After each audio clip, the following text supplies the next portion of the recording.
Now we understood what is the renal clearance. What is the renal clearance?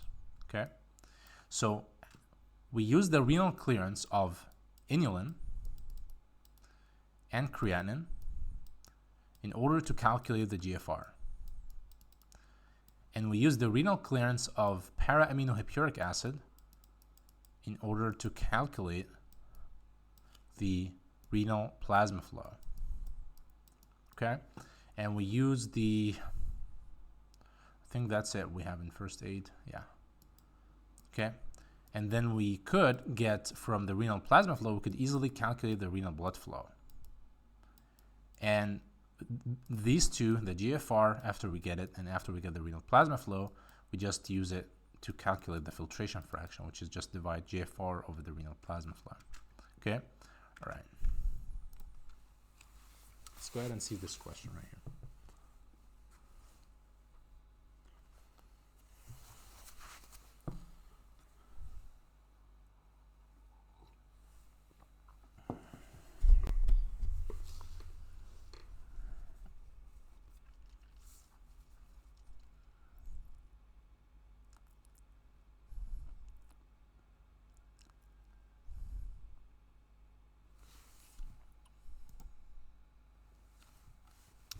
Okay, good job. So inulin and creatinine. Okay, we use, like I said, we use inulin and creatinine, right?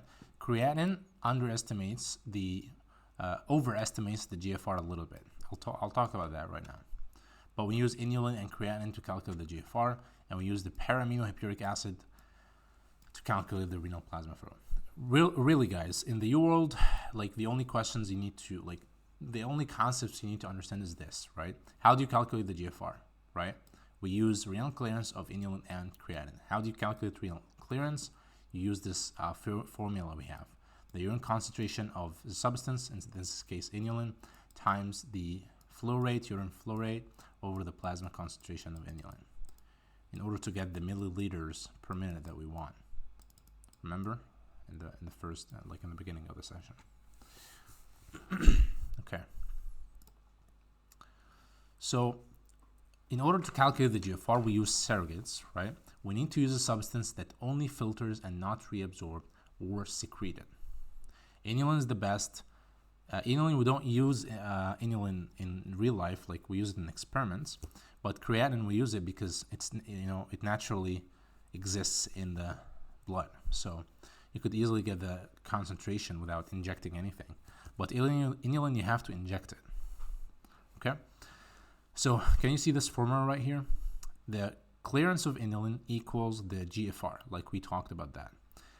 The urine concentration of inulin times the urine flow rate over the plasma concentration of inulin. That's how you calculate the clearance of inulin. Okay? All right, guys. So it makes sense, right? So I said that the clearance happens by two processes: filtration and secretion, right? So if I want to calculate the filtration rate, which is best, to use a substance that only filters, or to use a substance that both gets filtered or secreted? What do you think?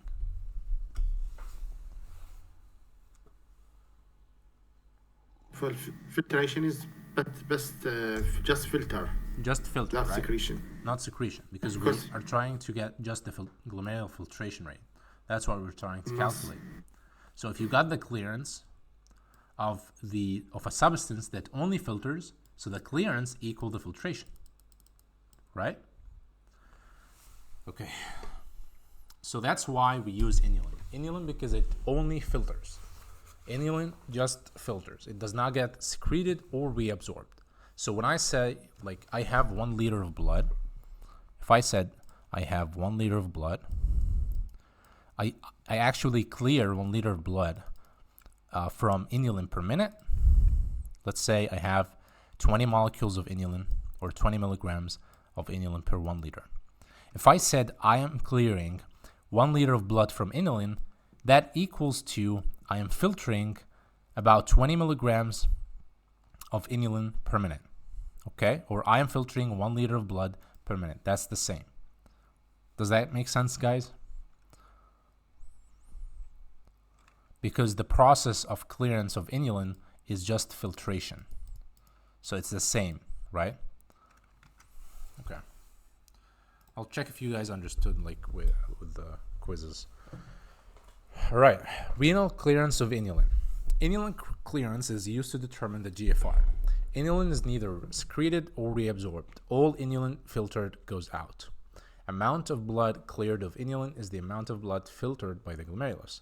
That makes sense, right? Clearance of inulin, milliliters per minute, we don't use liters, equals the GFR. Question 35.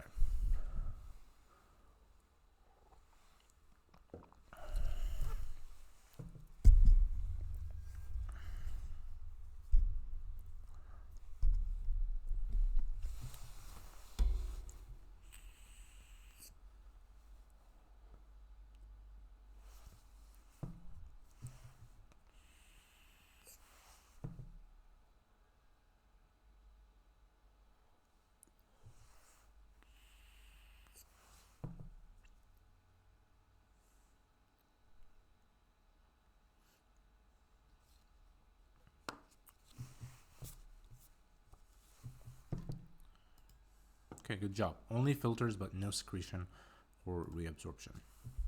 Question 36.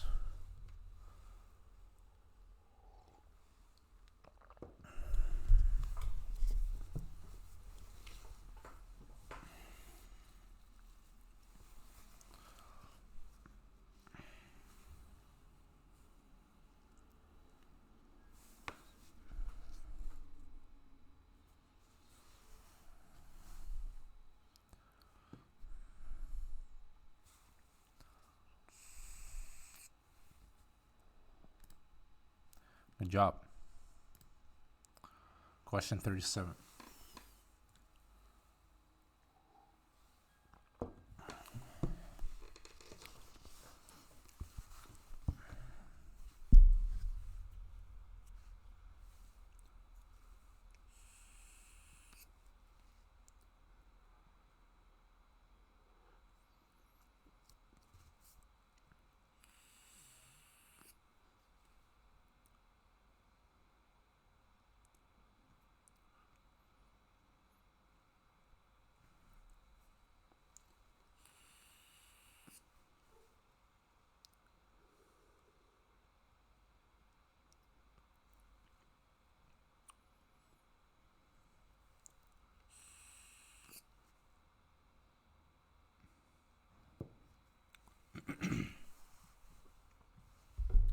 It's fine, just type anything. I'll show you the answer anyway. Okay, let's see the byproduct of creatine. Yep, I'll accept this answer. So basically, creatine phosphate is used in the muscle for energy. As you guys see here, this is a creatine molecule. There's a phosphate molecule here. So muscles use this creatine phosphate as a storage of energy. They use it all the time, right? It's not a storage of energy because you don't store phosphate. When you store energy, you store it as a form of glycogen or fat. So yeah, it's readily available source of energy in the smooth muscles, in the skeletal muscles. So it's a breakdown product of muscle metabolism. It's the closest naturally occurring substance to an inulin. Why? Because inulin is just filtered, does not get absorbed or secreted. Creatinine is almost the same. All filtered goes out. Small amount secretion. Okay. Why do we sometimes use creatinine instead of inulin? Because creatinine is naturally occurring. You could just calculate the concentration, the plasma concentration, and when you calculate the plasma concentration, you just calculate the, like I said, in order to get the clearance of creatinine, you just get the urine concentration of creatinine times the urine flow rate multiplied by the plasma concentration of creatinine. So you easily can obtain this without injecting anything. The plasma concentration of creatinine. So that's why we use it. Okay, so if we used creatinine, if we used creatinine clearance, let's talk about that. Let's say we have a liter of blood. Okay. And in 1 liter of blood, we have 1 milligram of creatinine. Okay. If I told you that the clearance of creatinine is 1 liter of blood per minute, what does that mean? That means I excrete 1 milligram of creatinine per minute, right? So how do I excrete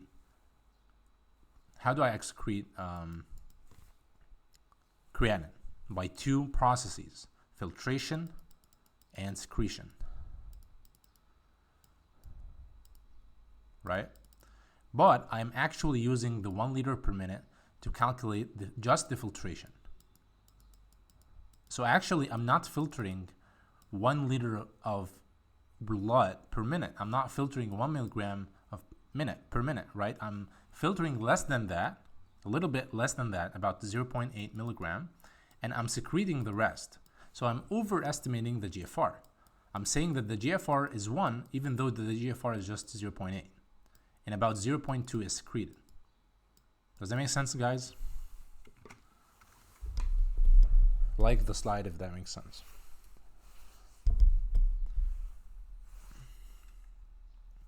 Okay. Linda and Ahmed, they don't want to react. Okay.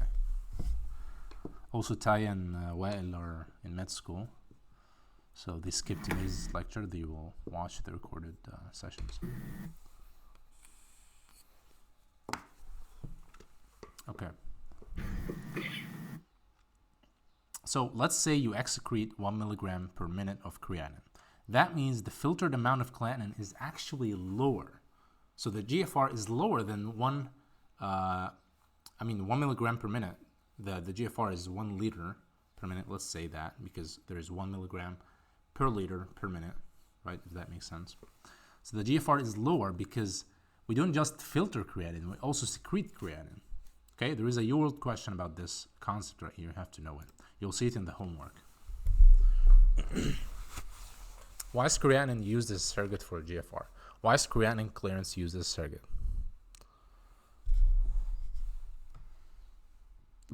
Guys, this is a trick question, okay?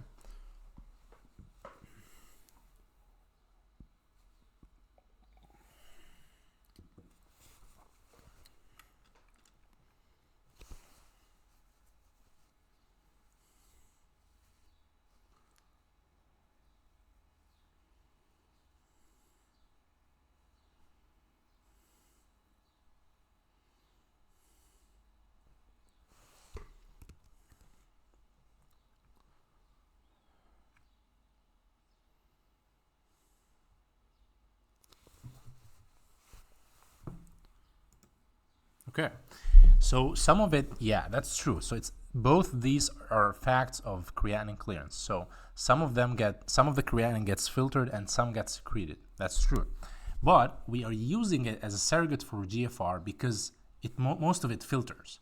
We don't use it because some of it gets excreted. No, actually, the fact that some of it gets excreted is actually a bad thing for us because we have to lower the GFR that we calculated from the renal clearance of creatinine. Okay, so the main reason we use it is because most of the creatinine gets filtered. Okay, question 39.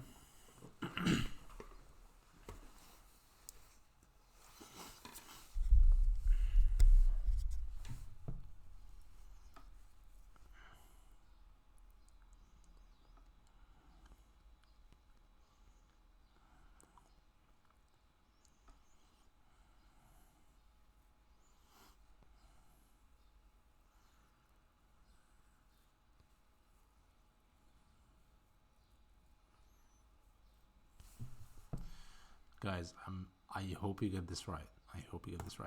Wow, cool. I'm so happy right now. This is a UWorld question, okay? You will see it in the homework. I'm so happy. Okay. So, as you guys see here, all these formulas that we just discussed. So in real life, we don't actually calculate any of that, right? I had to explain it because otherwise you wouldn't understand anything, right? So I had to explain these formulas in order to understand how does the kidney handles fluid. But in real life, in order to just calculate the GFR, we don't have to go through the clearance formula. We don't have to, calculate the plasma concentration of creatinine and then calculate the urine concentration of creatinine and then calculate the urine flow rate in order to get renal clearance and then of creatinine and then use the renal clearance to create the GFR. We don't do that, right? We use the plasma concentration. We take a blood sample from the patient. We calculate the plasma concentration of creatinine and then use this directly using this formula right here to get the GFR, right? That's how we get the GFR easily without all that stuff. We just use plasma concentration of creatinine, which is so easy. You could get it in the lab. That's fine. Okay. And as you see here, the only thing I want you to know about this formula is that we take the age into consideration. Because over time, as you age, the creatinine levels go up a little bit, okay? Because the GFR goes down. So the filtration of the kidney goes down. Somebody asked the question.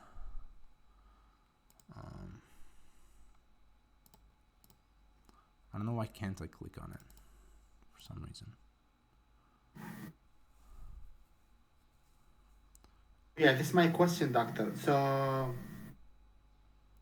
in the clinical, we use creatinine and urea. So you didn't mention anything about urea. Or this old. No. We use urea to calculate the renal failure, but we'll talk about that in other lectures. We're just talking about the GFR here, because the urea gets secreted as well. Most of it gets secreted. Most of it doesn't get filtered like the creatinine. So we use the creatinine to calculate the GFR. So the increase in creatinine, that means directly decrease GFR, right? Because most of the creatinine gets filtered. Let's go ahead and see. So if you double the creatinine levels, let's say in the blood, you took a blood sample, you found that it is 1 milligram per milliliter, right, of blood. And then, over a year or something, you found that the same person had doubled the creatinine. What does that mean? That means that the kidneys literally halved the GFR. So instead of the kidney filtering about 120, both kidneys, instead of they filtering about 120 milliliters per minute, they filter half of that. So actually, this guy has chronic kidney disease. So as you guys see here, like going from 120 to 60 is a lot, right? It's half of the GFR. So you get double the amount of creatinine directly, okay? So that's why creatinine is a very good measure of filtration, because 80% of creatinine is filtered, 20% secreted. So worsening renal function, specifically filtration process, equals high blood creatinine levels. Some sample values, normal kidney function, you get about 0.8. That's the normal, like, adult, right? Normal kidney filters most of the creatinine, so the plasma concentration of creatinine is about 0.8 milligram per deciliter. Chronic kidney disease is usually double the amount. So when you have half the filtration, that means you have chronic kidney disease. I mean, theoretically, right? End-stage renal disease means, you have quarter of the GFR. So instead of filtration being 60, it's going to be 30 milliliters per minute. So low, right? This will cause the creatinine to be 4 times higher. So instead of 1, it's going to be 4, right? Let's see this question right here.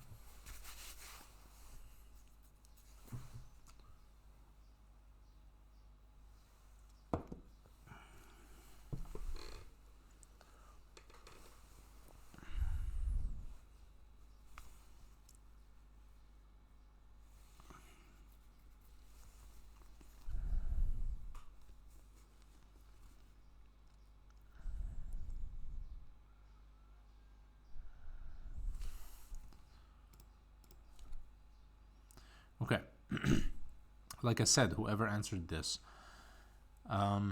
over the years, like older patients get higher amount of creatinine because their GFR goes down a little bit.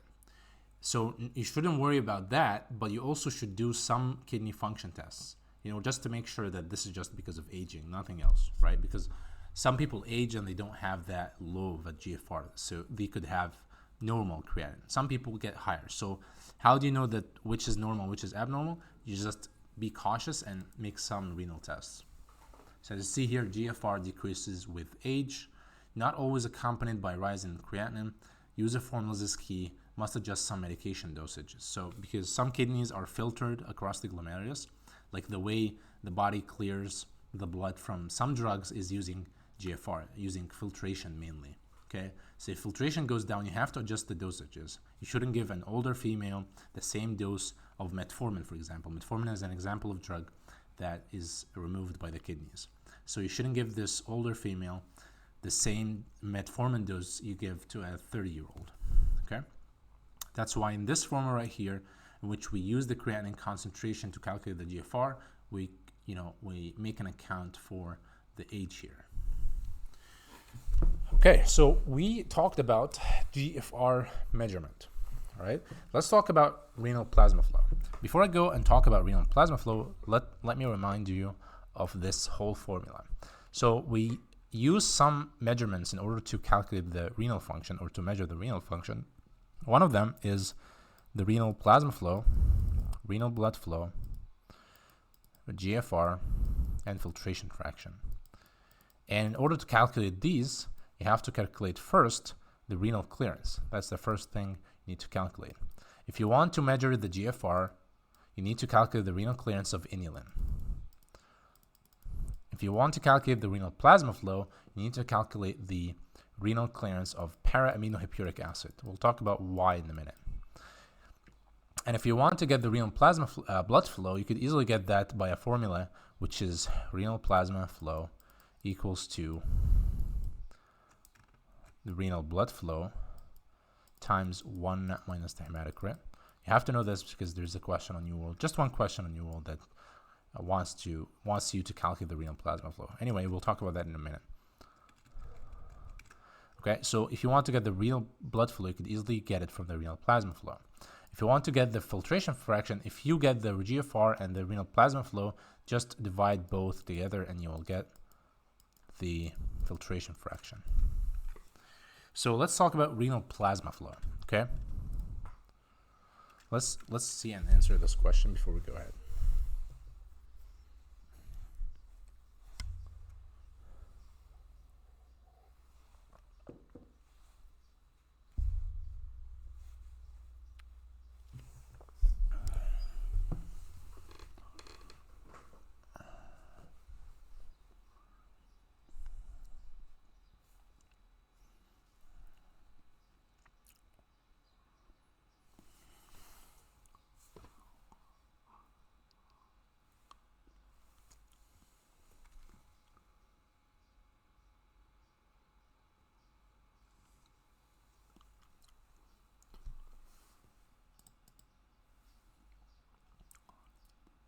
Okay, in order to calculate the renal plasma flow, like I said, we use para-aminohippuric acid. We're talking about this right now. So in order to calculate the renal plasma flow, we use para-aminohippuric acid. In order to calculate the GFR, we use inulin clearance.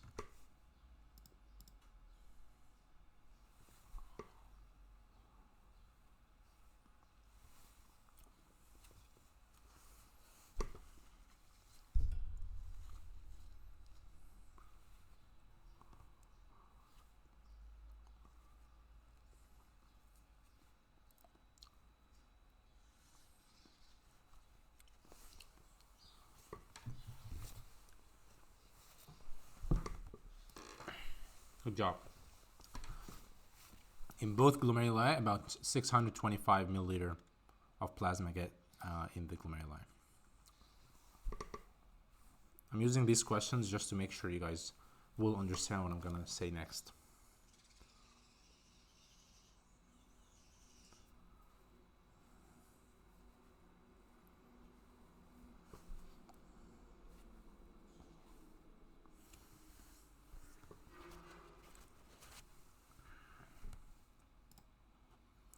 Good job. So let me get the whiteboard quickly. Here's the afferent arterial, glomerulus, efferent arterial. This is the moment space. About 625 milliliters of plasma get in the glomerulus per minute, right? So they get into the plasma and they go through the capillaries.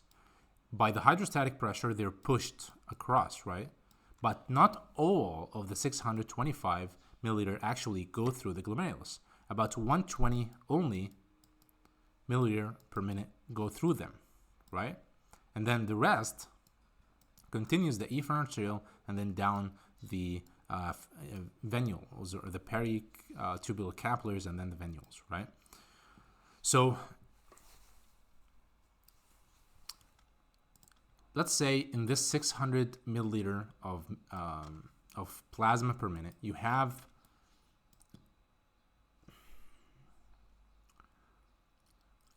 actually, let's say 1. You know what? Let's say 4 or 5. Let's say 5. 5 milligrams of creatinine. Okay? How much of that creatinine will go down in the Bowman's capsule? Can you guys tell me in the mic?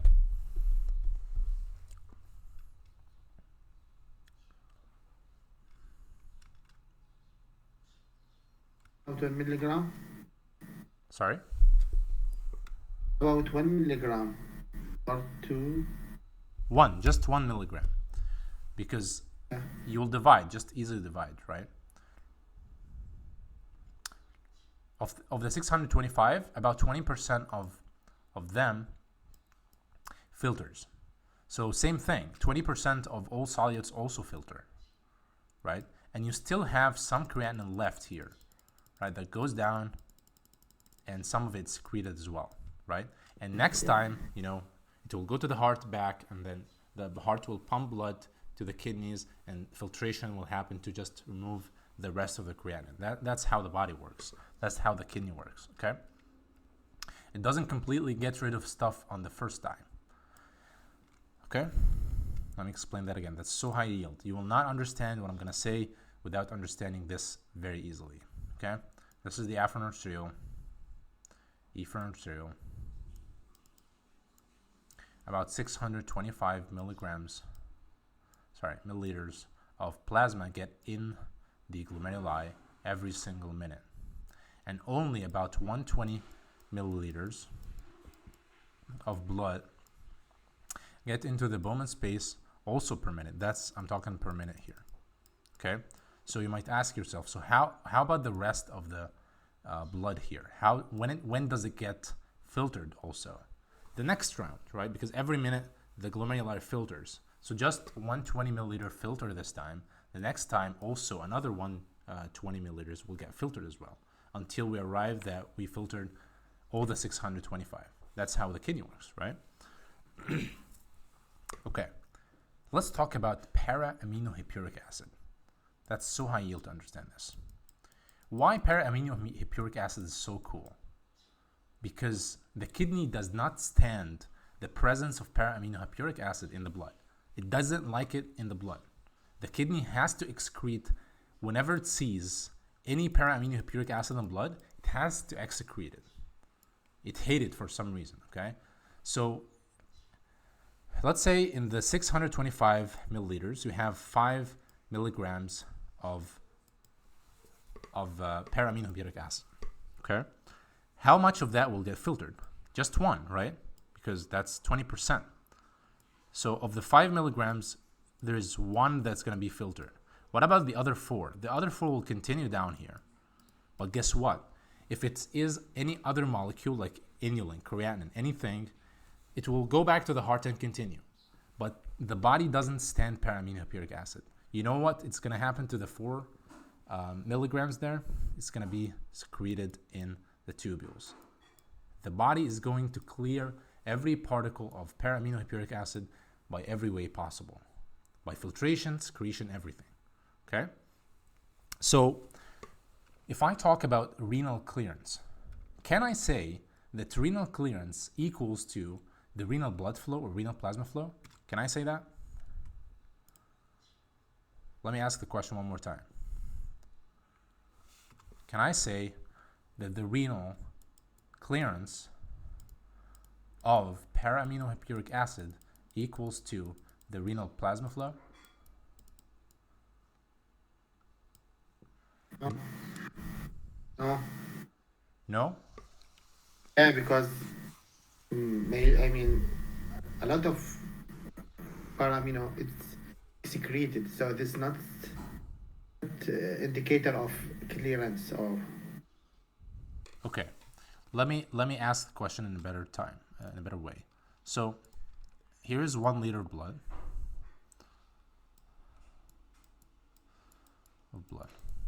Okay. And then you have, in the 1 liter blood, you have 5 milligrams of para-aminohippuric acid.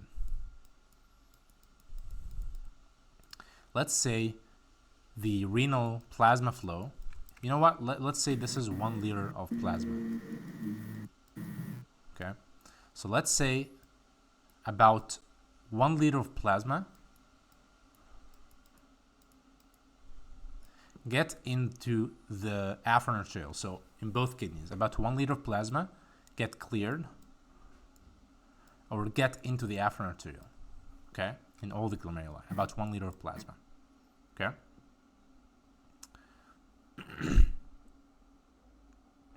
So what is the kidney going to do in the 5 milligrams here?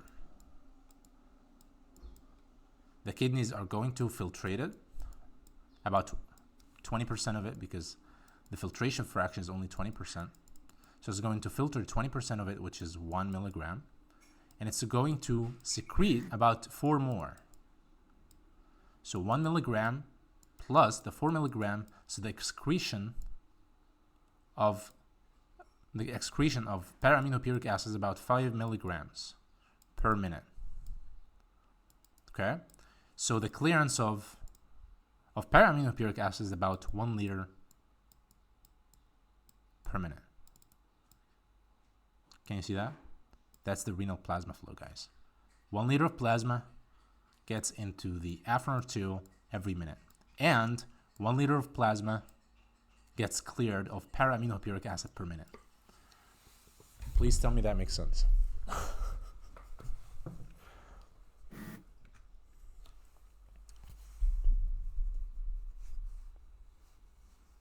Does that make sense, guys?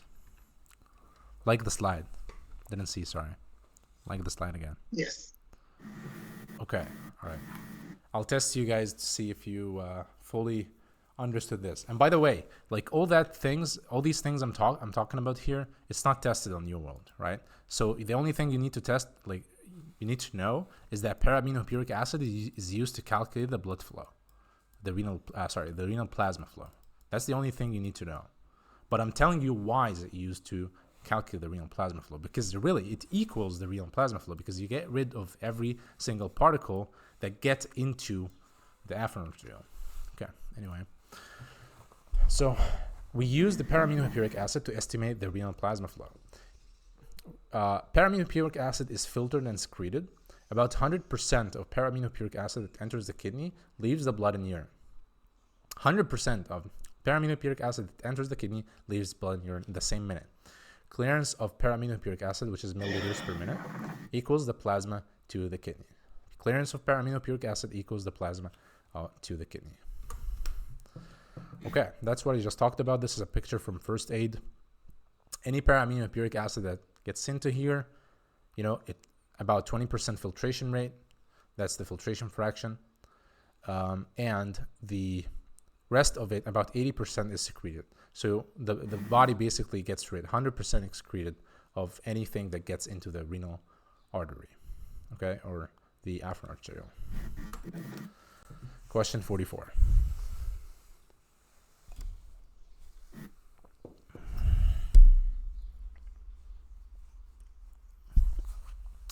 Guys, I mean renal plasma flow. I don't mean renal blood flow here. I mean renal plasma flow, okay? This is P, not B.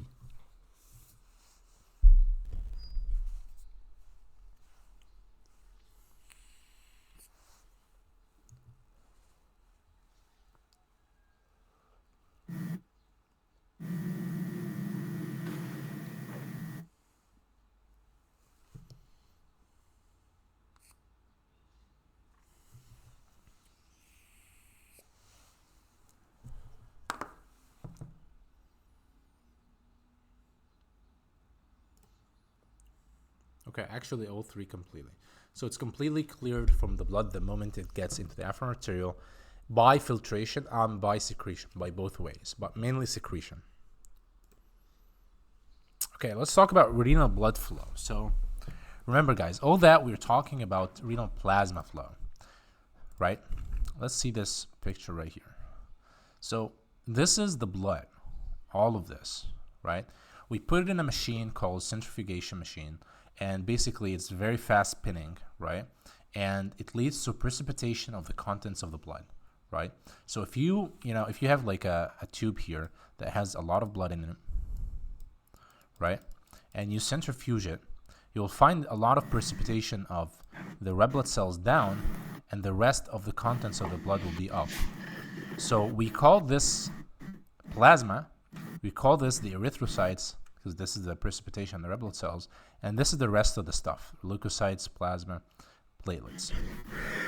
Okay, so plasma is about, plasma is basically the blood minus the cells, right? Or mainly the red blood cells, because as you see here, it's just 1%. We don't account for it. We don't even mention it. So the blood minus the red blood cells equals the plasma. Okay? So let's say we have the renal plasma flow. How do we calculate the renal blood flow? So first of all, blood equals plasma plus cells and proteins. Renal blood flow is more than the renal plasma flow. That makes sense. And we use separate calculation to calculate it. So let's take a look. Renal blood flow is determined from the renal plasma flow. If you have the blood equals to plasma plus cells slash proteins, cells proteins percent is called the hematocrit. So when I talk about the red blood cells and proteins and all that small stuff, I'm talking about the hematocrit. Okay?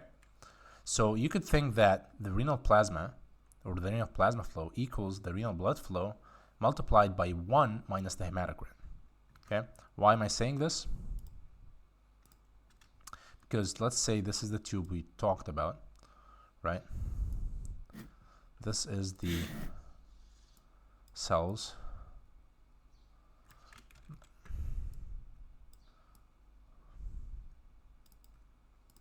Okay. So about 40% is cells. Okay. 45% is cells and the other stuff. And the rest is the plasma.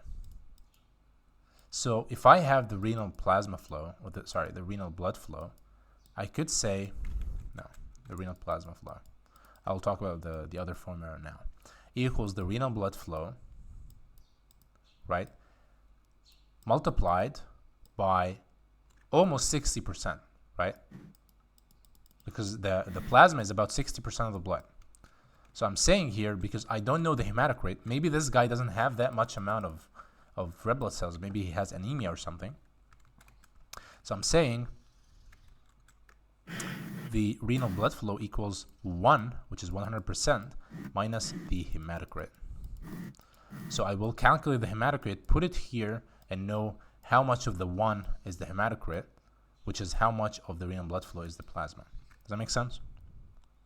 So here's an example. Let's say renal blood flow is about 10 milliliters per minute, okay, or 10 cc's per minute. If 40% is cells, what about the other 60%? So the other 60% is plasma. What is 60% of 10? 6. Okay? Does that make sense? So the renal plasma flow, let's say this is the afferent arteriole. Let's say this is 10 cc's per minute. Okay? All of it is blood. That's the renal plasma flow, renal blood flow. Okay, yeah, that's the renal blood flow. So this is the afferent arteriole. This is the efferent arteriole. So let's say I get about 10 cc's per minute. Of that blood, let's say the hematocrit is 60%, 40%. The hematocrit is 40%. So of that 10 cc's, about 4 cc's is hematocrit. So what is the plasma? It's just 10 minus 4. Okay, that's why the formula is renal plasma flow equals renal blood flow 1 minus hematocrit. Okay, does that make sense?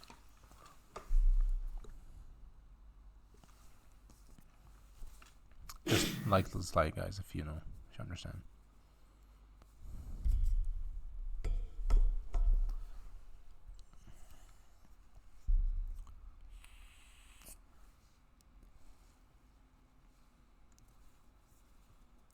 Just react sad in the slides if you don't understand.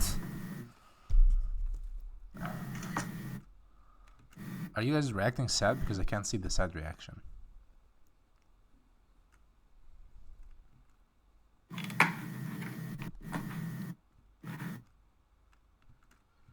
Hello? Are you guys with me? Yes, yes. Okay. Strong. Did you understand that? Okay. This is just an arrangement of the, so this is the original equation. If we have the renal blood flow, we could just divide that. So divide by 1 minus hematocrit on both sides in order to get this other formula.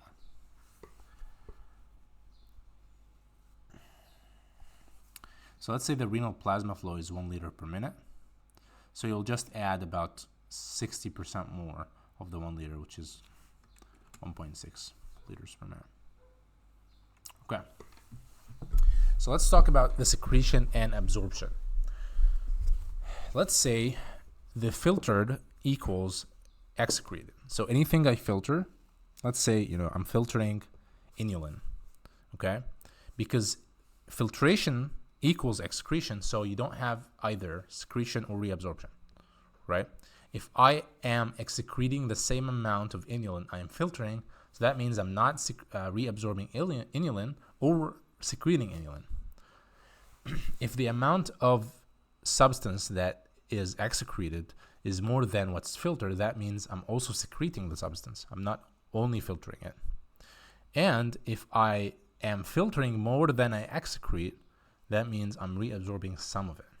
Okay, here are two examples. If I am filtering 100 milligrams per minute and I am excreting about 120 milligrams per minute, that means an additional 20 milligrams, which is the difference, must be secreted. If I am filtering 100 here, right, but eventually in the urine I had 120, that means I secreted 20.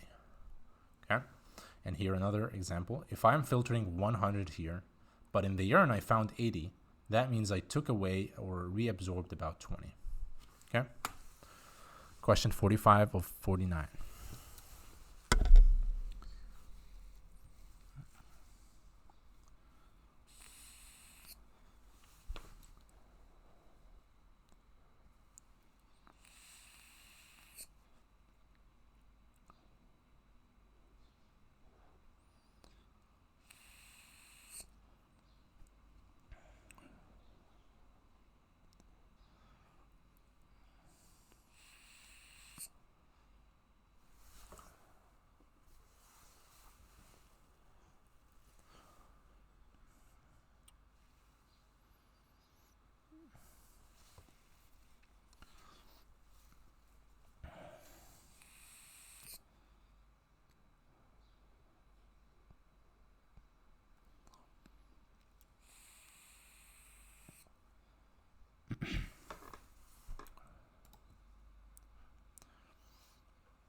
Okay, so yeah, if I am filtering, filtration equals excretion, I'm not secreting, I'm not reabsorbing, and inulin is example, just filtration.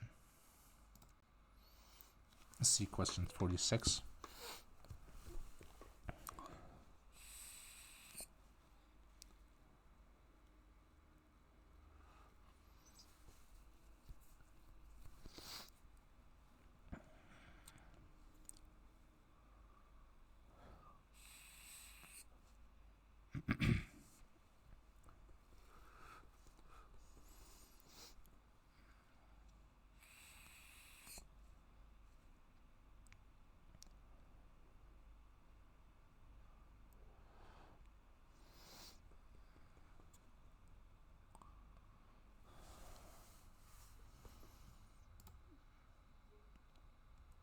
Exactly.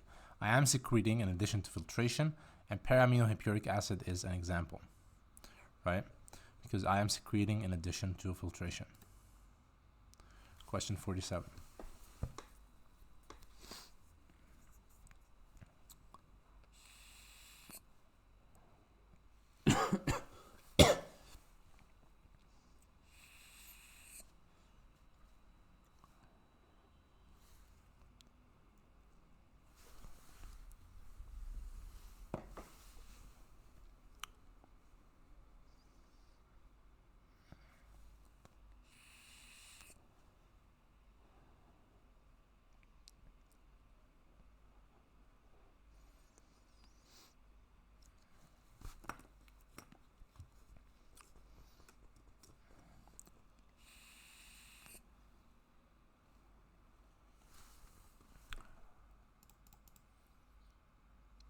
Okay.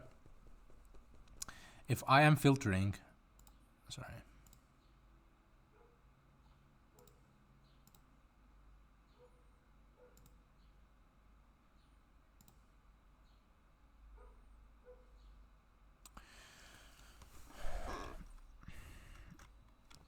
Again, to recap this, so if I am, so this is the afferent, efferent. This is the urine sample I have. So if I am filtering 100 milligrams per minute, and I found 120, so where do the 20 came from? They came from secretion, so I secreted 20 more.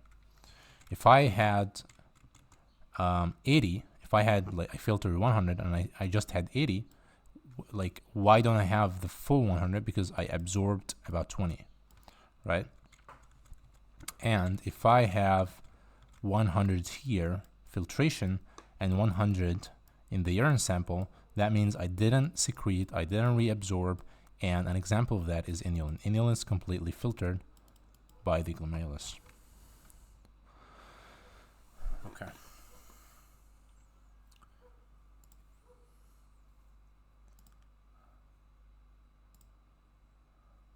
Okay, this is a general term we talked about yesterday. Anything you eat, you have to secrete. So the normal sodium, for example, concentration in the plasma is about 135 to 145, all right, milligram per deciliter. If I took more, let's take I took 5 grams of sodium chloride here. I have to maintain the 135 to 145 milligrams per deciliter. So I have to remove the 5 grams I just ate in order to maintain the same concentration in the plasma. So amount of substance in must equal amount out. When insults occur, there is a transient imbalance that alters plasma levels. For example, if somebody has renal failure, the kidneys cannot excrete the excess sodium, so you get increase in sodium, let's say 150, right? And then after that, when the kidney failure decrease, right, then the steady state returns. So when you eat 10 grams per day of salt, you excrete 10 grams per day. So regulated solutes are, an example is sodium and potassium, no concentration change. So even though you have some, like if somebody has like renal failure, the concentration that changes is not that much because you have regulation of sodium, right? So if you have excess sodium, the body, like excess sodium concentration, so I'm talking milligram per deciliter fluid. I could increase the fluid. So if I have 150 sodium, I could increase a little bit of fluid to neutralize that, to equalize that. So the concentration will go down because I added more fluid. The kidneys can do that. That's why it's regulated. But the unregulated solutes like creatinine and urea, when somebody has renal failure, you could easily get creatinine increase and urea increase. Okay.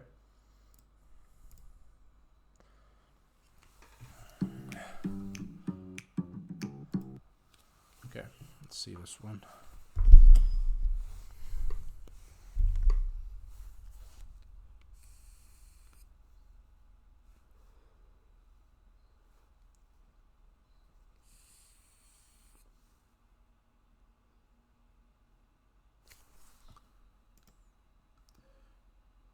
Both are true. We use inulin and creatinine. True. Good job. Question 49.